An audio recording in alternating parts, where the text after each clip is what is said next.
जुम्मन शेख और अलगू चौधरी में गाढ़ी मित्रता थी। साझे में खेती होती थी।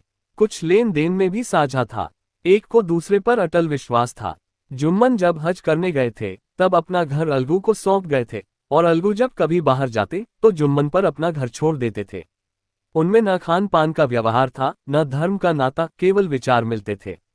मित्रता का मूल मंत्र भी यही है। इस मित्रता का जन्म उसी समय हुआ जब दोनों मित्र बालक ही थे और जुम्मन के पूज्य पिता जुमराती उन्हें शिक्षा प्रदान करते थे। अलगू ने गुरु जी की बहुत सेवा की थी, खूब रकाबियां मांझी, खूब प्याले धोए।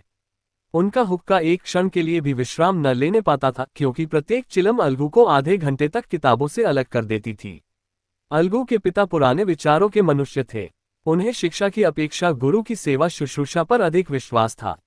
वह कहते थे कि विद्या पढ़ने से नहीं आती, जो कुछ होता है गुरु के आशीर्वाद से। बस गुरु जी की कृपा दृष्टि चाहिए।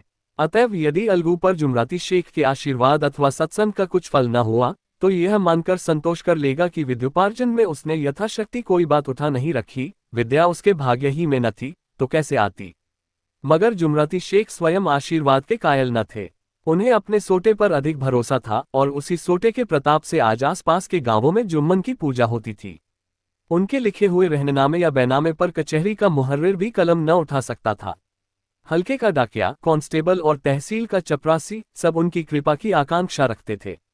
अतएव अलगू का मान उनके धन के कारण था तो जुम्मन शेख अपनी अनमोल विद्या से ही सबके आदर पात्र बने थे। जुम्मन शेख की एक बूढ़ी खाला मौसी थी। उनके पास कुछ थोड़ी सी मिल्कियत थी, परंतु उसके निकट संबंधियों में कोई न था। जुम्मन ने लंबे चौड़े वादे करके वह मिल्कियत अपने नाम लिखवा ली थी। जब तक दानपत्र की रजिस्ट्री न हुई थी तब तक खालाजान का खूब आदर सत्कार किया गया। उन्हें खूब स्वादिष्ट पदार्थ खिलाए गए। हलवे पुलाव की वर्षा सी की गई, पर रजिस्ट्री की मोहर ने इन खातिरदारियों पर भी मानो मोहर लगा दी। जुम्मन की पत्नी करीमन रोटियों के साथ कड़वी बातों के कुछ तेज तीखे सालन भी देने लगी। जुम्मन शेख भी निष्ठुर हो गए। अब बेचारी खालाजान को प्रायः नित्य ही ऐसी बातें सुननी पड़ती थीं। बुढ़िया न जाने कब तक जिएगी। 2-3 बीघे उसर क्या दे दिया, मानो मोल ले लिया है। बघारी दाल के बिना रोटियां नहीं उतरती। जितना रुपया इसके पेट में झोंक चुके उतने से तो अब तक गांव मोल ले लेते। कुछ दिन खालाजान ने सुना और सहा, पर जब न सहा गया तब जुम्मन से शिकायत की। जुम्मन ने स्थानीय कर्मचारी गृहस्वामी के प्रबंध में दखल देना उचित न समझा। कुछ दिन तक और यूं ही रो धोकर काम चलता रहा। अंत में एक दिन खाला ने जुम्मन से कहा, बेटा तुम्हारे साथ मेरा निर्वाह न होगा, तुम मुझे रुपए दे दिया करो, मैं अपना पका खा लूंगी। जुम्मन ने धृष्टता के साथ उत्तर दिया, रुपए क्या यहाँ फलते हैं। खाला ने नम्रता से कहा, मुझे कुछ रूखा सूखा चाहिए भी कि नहीं। जुम्मन ने गंभीर स्वर से जवाब दिया, तो कोई ये थोड़े ही समझा था कि तुम मौत से लड़कर आए हो। खाला बिगड़ गई, उन्होंने पंचायत करने की धमकी दी। जुम्मन हंसे, जिस तरह कोई शिकारी हिरन को जाल की तरफ जाते देखकर मन ही मन हंसता है। वह बोले, हाँ जरूर पंचायत करो, फैसला हो जाए। मुझे भी यह रात दिन की खटखट पसंद नहीं। पंचायत में किसकी जीत होगी इस विषय में जुम्मन को कुछ भी संदेह न था। आसपास के गांवों में ऐसा कौन था जो उसके अनुग्रहों का ऋणी न हो, ऐसा कौन था जो उसको शत्रु बनाने का साहस कर सके। किसमें इतना बल था जो उसका सामना कर सके। आसमान के फरिश्ते तो पंचायत करने आवेंगे नहीं। 2 इसके बाद कई दिन तक बूढ़ी खाला हाथ में एक लकड़ी लिए आसपास के गांवों में दौड़ती रही। कमर झुककर कमान हो गई थी। एक एक पग चलना दूभर था, मगर बात आ पड़ी थी। उसका निर्णय करना जरूरी था। बिरला ही कोई भला आदमी होगा जिसके सामने बुढ़िया ने दुख के आंसू न बहाए हों। किसी ने तो यूं ही ऊपरी मन से हूं हां करके टाल दिया और किसी ने इस अन्याय पर जमाने को गालियां दी। कहा कब्र में पांव लटके हुए हैं, आज मरे कल दूसरा दिन, पर हवस नहीं मानती। अब तुम्हें क्या चाहिए, रोटी खाओ और अल्लाह का नाम लो। तुम्हें अब खेती बाड़ी से क्या काम है। कुछ ऐसे सज्जन भी थे जिन्हें हास्य रस के रसास्वादन का अच्छा अवसर मिला। झुकी हुई कमर, पोपला मुंह, सन के से बाल, इतनी सामग्री एकत्र हो तब हंसी क्यों ना आवे। ऐसे न्यायप्रिय, दयालु, दीन वत्सल पुरुष बहुत कम थे जिन्होंने उस अबला के दुखड़े को गौर से सुना हो और उसको सांत्वना दी हो। चारों ओर से घूम घाम कर बेचारी अलगू चौधरी के पास आए, लाठी पटक दी और दम लेकर बोली, बेटा तुम भी दम भर के लिए मेरी पंचायत में चले आना। अलगू मुझे बुलाकर क्या करोगी, कई गांव के आदमी तो आवेंगे ही। खाला अपनी विपद तो सबके आगे रो आए, अब आने न आने का अख्तियार उनको है। अलगू यूं आने को आ जाऊंगा मगर पंचायत में मुंह न खोलूंगा। खाला क्यों बेटा? अलगू अब इसका क्या जवाब दूं? अपनी खुशी। जुम्मन मेरा पुराना मित्र है, उससे बिगाड़ नहीं कर सकता। खाला बेटा क्या बिगाड़ के डर से ईमान की बात न कहोगे? हमारे सोए हुए धर्म ज्ञान की सारी संपत्ति लुट जाए तो उसे खबर नहीं होती, परंतु ललकार सुनकर वह सचेत हो जाता है, फिर उसे कोई जीत नहीं सकता। अलगू इस सवाल का कोई उत्तर न दे सका, पर उसके हृदय में ये शब्द गूंज रहे थे, क्या बिगाड़ के डर से ईमान की बात न कहोगे? 3 संध्या समय एक पेड़ के नीचे पंचायत बैठी। शेख जुम्मन ने पहले से ही फर्श बिछा रखा था। उन्होंने पान, इलायची, हुक्के, तंबाकू आदि का प्रबंध भी किया था। हाँ, वो स्वयं अलबत्ता अलगू चौधरी के साथ जरा दूर पर बैठे हुए थे। जब पंचायत में कोई आ जाता था तब दबे हुए सलाम से उसका स्वागत करते थे। जब सूर्य अस्त हो गया और चिड़ियों की कलरवयुक्त पंचायत पेड़ों पर बैठी, तब यहाँ भी पंचायत शुरू हुई। फर्श की एक एक अंगुल जमीन भर गई, पर अधिकांश दर्शक ही थे। निमंत्रित महाशयों में से केवल वे ही लोग पधारे थे जिन्हें जुम्मन से अपनी कुछ कसर निकालनी थी। एक कोने में आग सुलग रही थी, नाय ताबड़तोड़ चिलम भर रहा था। ये निर्णय करना असंभव था कि सुलगते हुए उपलों से अधिक धुआं निकलता था या चिलम के दमों से। लड़के इधर उधर दौड़ रहे थे, कोई आपस में गाली गलौज करते और कोई रोते थे। चारों तरफ कोलाहल मच रहा था। गांव के कुत्ते इस जमाव को भोज समझकर झुंड के झुंड जमा हो गए थे। पंच लोग बैठ गए तो बूढ़ी खाला ने उनसे विनती की, पंचों, आज 3 साल हुए मैंने अपनी सारी जायदाद अपने भांजे जुम्मन के नाम लिख दी थी। इसे आप लोग जानते ही होंगे। जुम्मन ने मुझे ताहयात रोटी कपड़ा देना कबूल किया। साल भर तो मैंने इसके साथ रो धोकर काटा, पर अब रात दिन का रोना नहीं सहा जाता। मुझे न पेट की रोटी मिलती है न तन का कपड़ा। बेकस बेवा हूं, कचहरी दरबार नहीं कर सकती। तुम्हारे सिवा और किसको अपना दुख सुनाऊं? तुम लोग जो राह निकाल दो उसी राह पर चलूं। अगर मुझमें कोई ऐब देखो तो मेरे मुंह पर थप्पड़ मारो। जुम्मन में बुराई देखो तो उसे समझाओ क्यों एक बेकस की आह लेता है। मैं पंचों का हुक्म सिर माथे पर चढ़ाऊंगी। रामधन मिश्र, जिनके कई असामियों को जुम्मन ने अपने गांव में बसा लिया था, बोले, जुम्मन मियाँ किसे पंच बदते हो? अभी से इसका निपटारा कर लो, फिर जो कुछ पंच कहेंगे वही मानना पड़ेगा। जुम्मन को इस समय सदस्यों में विशेषकर वे ही लोग दीख पड़े जिनसे किसी न किसी कारण उनका वैमनस्य था। जुम्मन बोले, पंचों का हुक्म अल्लाह का हुक्म है। खाला जान जिसे चाहें उसे बदें, मुझे कोई उज़्र नहीं। खाला ने चिल्लाकर कहा, अरे अल्लाह के बंदे, पंचों का नाम क्यों नहीं बता देता? कुछ मुझे भी तो मालूम हो। जुम्मन ने क्रोध से कहा, अब इस वक्त मेरा मुंह न खुलवाओ। तुम्हारी बन पड़ी है, जिसे चाहो पंच बदो। खाला जान जुम्मन के आक्षेप को समझ गई। वह बोली, बेटा खुदा से डरो, पंच न किसी के दोस्त होते हैं न किसी के दुश्मन। कैसी बात कहते हो? और तुम्हारा किसी पर विश्वास न हो तो जाने दो, अलगू चौधरी को तो मानते हो। लो, मैं उन्हीं को सरपंच बदती हूँ। जुम्मन शेख आनंद से फूल उठे, परंतु भावों को छिपाकर बोले, अलगू ही सही, मेरे लिए जैसे रामधन वैसे अलगू। अलगू इस झमेले में फंसना नहीं चाहते थे। वे कन्नी काटने लगे। बोले, खाला तुम जानती हो कि मेरी जुम्मन से गाढ़ी दोस्ती है। खाला ने गंभीर स्वर में कहा, बेटा दोस्ती के लिए कोई अपना ईमान नहीं बेचता। पंच के दिल में खुदा बसता है। पंचों के मुंह से जो बात निकलती है वह खुदा की तरफ से निकलती है। अलगू चौधरी सरपंच हुए। रामधन मिश्र और जुम्मन के दूसरे विरोधियों ने बुढ़िया को मन में बहुत कोसा। अलगू चौधरी बोले, शेख जुम्मन, हम और तुम पुराने दोस्त हैं। जब काम पड़ा तुमने हमारी मदद की है और हम भी जो कुछ बन पड़ा तुम्हारी सेवा करते रहे हैं, मगर इस समय तुम और बूढ़ी खाला दोनों हमारी निगाह में बराबर हो। तुमको पंचों से जो कुछ अर्ज करनी हो करो। जुम्मन को पूरा विश्वास था कि अब बाजी मेरी है। अलगू ये सब दिखावे की बातें कर रहा है। अतएव शांतचित होकर बोले, पंचों 3 साल हुए खालाजान ने अपनी जायदाद मेरे नाम हिब्बा कर दी थी। मैंने उन्हें ताहयात खाना कपड़ा देना कबूल किया था। खुदा गवाह है, आज तक मैंने खालाजान को कोई तकलीफ नहीं दी। मैं उन्हें अपनी माँ के समान समझता हूँ।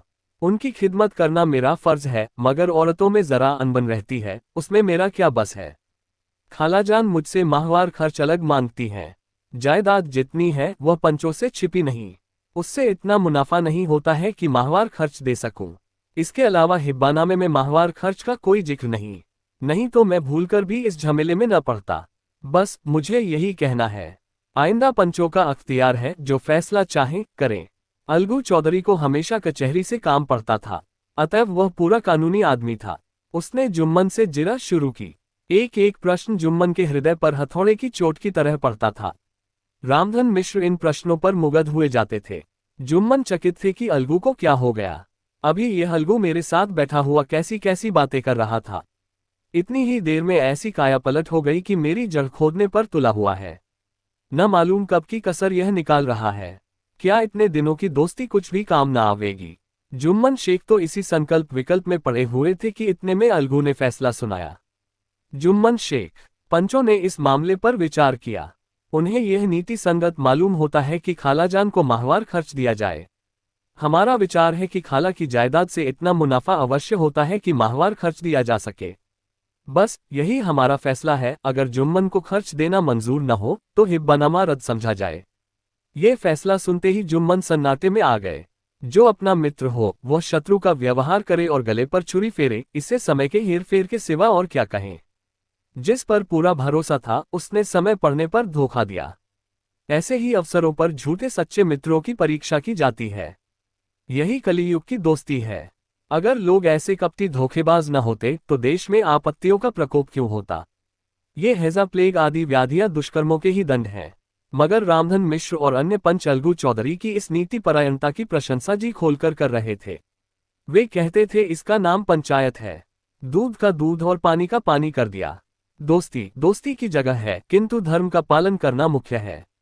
ऐसे ही सत्यवादियों के बल पर पृथ्वी ठहरी है, नहीं तो वह कब की रसातल को चली जाती। इस फैसले ने अलगू और जुम्मन की दोस्ती की जड़ हिला दी। अब वे साथ साथ बातें करते नहीं दिखाई देते। इतना पुराना मित्रता रूपी वृक्ष सत्य का एक झोंका भी न सह सका। सचमुच वह बालू की ही जमीन पर खड़ा था। उनमें अब शिष्टाचार का अधिक व्यवहार होने लगा। एक दूसरे की आवभगत ज्यादा करने लगे। वे मिलते जुलते थे, मगर उसी तरह जैसे तलवार से ढाल मिलती है। जुम्मन के चित्त में मित्र की कुटिलता आठों पहर खटका करती थी। उसे हर घड़ी यही चिंता रहती थी कि किसी तरह बदला लेने का अवसर मिले।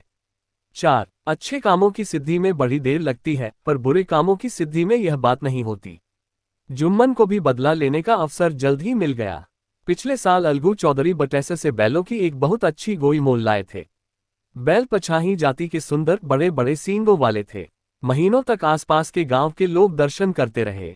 दैवयोग से जुम्मन की पंचायत के 1 महीने के बाद इस जोड़ी का एक बैल मर गया। जुम्मन ने दोस्तों से कहा, यह दगाबाजी की सजा है।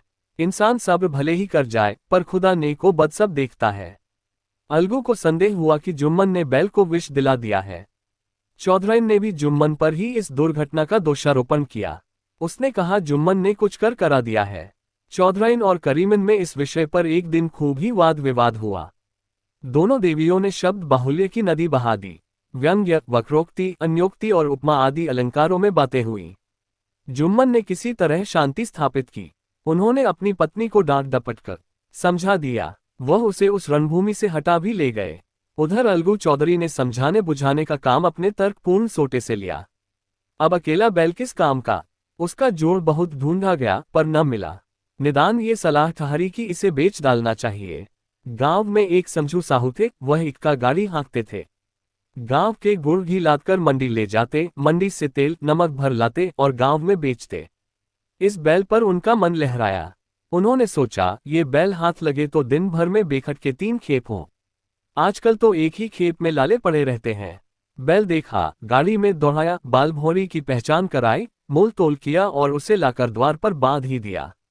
1 महीने में दाम चुकाने का वादा ठहरा। चौधरी को भी गर्ज थी ही, घाटे की परवाह न की। समझू साहू ने नया बैल पाया तो लगे उसे रगड़ने। वह दिन में 3-3, 4-4 खेपे करने लगे। न चारे की फिक्र थी, न पानी की, बस खेपों से काम था। मंडी ले गए, वहां कुछ सूखा भूसा सामने डाल दिया। बेचारा जानवर अभी दम भी न लेने पाया था कि फिर जोत दिया। अलगू चौधरी के घर था तो चैन की बंशी बजती थी। बैलराम छठे छमाहे कभी बहली में जोते जाते थे। खूब उछलते कूदते और कोसों तक दौड़ते चले जाते थे। वहां बैलराम का रातिब था साफ पानी, दली हुई अरहर की दाल और भूसे के साथ खली, और यही नहीं, कभी कभी घी का स्वाद भी चखने को मिल जाता था। शाम सवेरे एक आदमी खरहरे करता, पोंछता और सहलाता था। कहाँ वह सुख चैन, कहाँ यह 8 पहर की खपत। महीने भर ही में वह पिस्सा गया। इक्के का जुआ देखते ही उसका लहू सूख जाता था। एक एक पग चलना दूभर था। हड्डियां निकल आई थीं, पर था वह पानीदार, मार की बर्दाश्त न थी। एक दिन चौथी खेप में साहू जी ने दूना बोझ लादा। दिन भर का थका जानवर पैर न उठते थे, पर साहू जी कोड़े फटकारने लगे। बस फिर क्या था, बैल कलेजा तोड़कर चला। कुछ दूर दौड़ा और चाहा कि जरा दम ले लूं, पर साहू जी को जल्द पहुंचने की फिक्र थी, अतएव उन्होंने कई कोड़े बड़ी निर्दयता से फटकारे। बैल ने एक बार फिर जोर लगाया, पर अब की बार शक्ति ने जवाब दे दिया। वह धरती पर गिर पड़ा और ऐसा गिरा कि फिर न उठा। साहू जी ने बहुत पीटा, टांग पकड़कर खींचा, नथनों में लकड़ी ठूस दी, पर कहीं मृतक भी उठ सकता है। तब साहू जी को कुछ शक हुआ। उन्होंने बैल को गौर से देखा, खोलकर अलग किया और सोचने लगे कि गाड़ी कैसे घर पहुंचे। बहुत चीखे चिल्लाए, पर देहात का रास्ता बच्चों की आंख की तरह सांझ होते ही बंद हो जाता है। कोई नजर न आया, आसपास कोई गांव भी न था। मारे क्रोध के उन्होंने मरे हुए बैल पर और दुर्रे लगाए और कोसने लगे, अभागे, तुझे मरना ही था तो घर पहुंचकर मरता, ससुरा बीच रास्ते ही में मर रहा, अब गाड़ी कौन खींचे। इस तरह साहू जी खूब जले भुने। कई बोरे गुड़ और कई पीपे घी उन्होंने बेचे थे, 200-250 रुपए कमर में बंधे थे। इसके सिवा गाड़ी पर कई बोरे नमक के थे, अतएव छोड़कर जा भी न सकते थे। लाचार बेचारे गाड़ी पर ही लेट गए, वहीं रत जगह करने की ठान ली। चिलम पी, गाया, फिर हुक्का पिया। इस तरह साहू जी आधी रात तक नींद को बहलाते रहे। अपनी जान में तो वह जागते ही रहे, पर पौ फटते ही जो नींद टूटी और कमर पर हाथ रखा तो थैली गायब। घबराकर इधर उधर देखा तो कई कनस्तर तेल भी नदारद। अफसोस में बेचारे ने सिर पीट लिया और पछाड़ खाने लगा। प्रातःकाल रोते बिलखते घर पहुंचे। सहुआइन ने जब ये बुरी सुनावनी सुनी तब पहले तो रोई, फिर अलगू चौधरी को गालियां देने लगी। निगुड़े ने ऐसा कुलच्छनी बैल दिया कि जन्म भर की कमाई लुट गई। इस घटना को हुए कई महीने बीत गए। अलगू जब अपने बैल के दाम मांगते तब साहू और सहुआइन दोनों ही झल्लाए हुए कुत्ते की तरह चट बैठते और अनबन बकने लगते। वाह, यहाँ तो सारे जन्म की कमाई लुट गई, सत्यानाश हो गया, इन्हें दामों की पड़ी है। मुर्दा बैल दिया था, उस पर दाम मांगने चले हैं। आंखों में धूल झोंक दी, सत्यानाशी बैल गले बांध दिया, हमें निरा पोंगा ही समझ लिया है। हम भी बनिए के बच्चे हैं, ऐसे बुद्धू कहीं और होंगे। पहले जाकर किसी गड्ढे में मुंह धो आओ, तब दाम लेना। न जी मानता हो तो हमारा बैल खोल ले जाओ, महीना भर के बदले 2 महीना जोत लो, और क्या लोगे। चौधरी के अशुभ चिंतकों की कमी न थी। ऐसे अवसरों पर वे भी एकत्र हो जाते और साहू जी के बर्राने की पुष्टि करते। परंतु 150 रुपये से इस तरह हाथ धो लेना आसान न था। एक बार वह भी गर्म पड़े। साहू जी बिगड़कर लाठी ढूंढने घर में चले गए। अब सहुआइन ने मैदान लिया। प्रश्नोत्तर होते होते हाथापाई की नौबत आ पहुंची। सहुआइन ने घर में घुसकर किवाड़ बंद कर लिए। शोरगुल सुनकर गांव के भलेमानस जमा हो गए। उन्होंने दोनों को समझाया, साहू जी को दिलासा देकर घर से निकाला। वह परामर्श देने लगे कि इस तरह से काम न चलेगा, पंचायत कर लो, जो कुछ तय हो जाए उसे स्वीकार कर लो। साहू जी राजी हो गए। अलगू ने भी हामी भर ली। 5 पंचायत की तैयारियां होने लगीं। दोनों पक्षों ने अपने अपने दल बनाने शुरू किए। इसके बाद तीसरे दिन उसी वृक्ष के नीचे पंचायत बैठी। वही संध्या का समय था। खेतों में कौए पंचायत कर रहे थे। विवादग्रस्त विषय था ये कि मटर की फलियों पर उनका कोई स्वत्व है या नहीं, और जब तक ये प्रश्न हल न हो जाए तब तक वे रखवाले की पुकार पर अपनी अप्रसन्नता प्रकट करना आवश्यक समझते थे। पेड़ की डालियों पर बैठी शुक मंडली में ये प्रश्न छिड़ा हुआ था कि मनुष्यों को उन्हें बेमुरौवत कहने का क्या अधिकार है, जब उन्हें स्वयं अपने मित्रों से दगा करने में भी संकोच नहीं होता। पंचायत बैठ गई तो रामधन मिश्र ने कहा, अब देरी क्या है, पंचों का चुनाव हो जाना चाहिए। बोलो चौधरी, किस किस को पंच बांटते हो। अलगू ने दीन भाव से कहा, समझू साहू ही चुन ले। समझू खड़े हुए और कड़क कर बोले, मेरी ओर से जुम्मन शेख। जुम्मन का नाम सुनते ही अलगू चौधरी का कलेजा धक धक करने लगा, मानो किसी ने अचानक थप्पड़ मार दिया हो। रामधन अलगू के मित्र थे, वह बात को ताड़ गए। पूछा, क्यों चौधरी, तुम्हें कोई उज़्र तो नहीं। चौधरी ने निराश होकर कहा, नहीं, मुझे क्या उज़्र होगा। 6 अपने उत्तरदायित्व का ज्ञान बहुधा हमारे संकुचित व्यवहारों का सुधारक होता है। जब हम राह भूलकर भटकने लगते हैं तब यही ज्ञान हमारा विश्वसनीय पथ प्रदर्शक बन जाता है। पत्र संपादक अपनी शांति कुटी में बैठा हुआ कितनी धृष्टता और स्वतंत्रता के साथ अपनी प्रबल लेखनी से मंत्रिमंडल पर आक्रमण करता है, परंतु ऐसे अवसर आते हैं जब वह स्वयं मंत्रिमंडल में सम्मिलित होता है। मंडल के भवन में पग धरते ही उसकी लेखनी कितनी मर्मज्ञ, कितनी विचारशील, कितनी न्यायपरायण हो जाती है। इसका कारण उत्तरदायित्व का ज्ञान है। नवयुवक युवावस्था में कितना उद्दंड रहता है, माता पिता उसकी ओर से कितने चिंतित रहते हैं। वे उसे कुल कलंक समझते हैं, परंतु थोड़े ही समय में परिवार का बोझ सिर पर पड़ते ही वह व्यवस्थित चित्त उन्मत्त युवक कितना धैर्यशील, कैसा शांतचित्त हो जाता है, ये भी उत्तरदायित्व के ज्ञान का फल है। जुम्मन शेख के मन में भी सरपंच का उच्च स्थान ग्रहण करते ही अपनी जिम्मेदारी का भाव पैदा हुआ। उसने सोचा, मैं इस वक्त न्याय और धर्म के सर्वोच्च आसन पर बैठा हूँ। मेरे मुंह से इस समय जो कुछ निकलेगा वह देववाणी के सदृश है और देववाणी में मेरे मनोविकारों का कदापि समावेश न होना चाहिए। मुझे सत्य से जौ भर भी टलना उचित नहीं। पंचों ने दोनों पक्षों से सवाल जवाब करने शुरू किए। बहुत देर तक दोनों दल अपने अपने पक्ष का समर्थन करते रहे। इस विषय में तो सब सहमत थे कि समझू को बैल का मूल्य देना चाहिए, परंतु दो महाशय इस कारण रियायत करना चाहते थे कि बैल के मर जाने से समझू को हानि हुई। इसके प्रतिकूल दो सभ्य मूल के अतिरिक्त समझू को दंड भी देना चाहते थे, जिससे फिर किसी को पशुओं के साथ ऐसी निर्दयता करने का साहस न हो। अंत में जुम्मन ने फैसला सुनाया, अलगू चौधरी और समझू साहू, पंचों ने तुम्हारे मामले पर अच्छी तरह विचार किया। समझू को उचित है कि बैल का पूरा दाम दें। जिस वक्त उन्होंने बैल लिया उसे कोई बीमारी न थी। अगर उसी समय दाम दे दिए जाते तो आज समझू उसे फेर लेने का आग्रह न करते। बैल की मृत्यु केवल इस कारण हुई कि उससे बड़ा कठिन परिश्रम लिया गया और उसके दाने चारे का कोई अच्छा प्रबंध न किया गया। रामधन मिश्र बोले, समझू ने बैल को जानबूझकर मारा है, अतएव उससे दंड लेना चाहिए। जुम्मन बोले, ये दूसरा सवाल है, हमको इससे कोई मतलब नहीं। झगड़ू साहू ने कहा, समझू के साथ कुछ रियायत होनी चाहिए। जुम्मन बोले, यह अलगू चौधरी की इच्छा पर निर्भर है। ये रियायत करें तो उनकी भलमनसी। अलगू चौधरी फूले न समाये, उठ खड़े हुए और जोर से बोले, पंच परमेश्वर की जय। इसके साथ ही चारों ओर से प्रतिध्वनि हुई, पंच परमेश्वर की जय। प्रत्येक मनुष्य जुम्मन की नीति को सराहता था। इसे कहते हैं न्याय। यह मनुष्य का काम नहीं, पंच में परमेश्वर वास करते हैं, यह उन्हीं की महिमा है। पंच के सामने खोटे को कौन खरा कह सकता है। थोड़ी देर बाद जुम्मन अलगू के पास आए और उनके गले लिपटकर बोले, भैया, जब से तुमने मेरी पंचायत की तब से मैं तुम्हारा प्राणघातक शत्रु बन गया था, पर आज मुझे ज्ञात हुआ कि पंच के पद पर बैठकर न कोई किसी का दोस्त होता है, न दुश्मन। न्याय के सिवा उससे और कुछ नहीं सूझता। आज मुझे विश्वास हो गया कि पंच की जबान से खुदा बोलता है। अलगू रोने लगे। इस पानी से दोनों के दिलों का मैल धुल गया। मित्रता की मुरझाई हुई लता फिर हरी हो गई।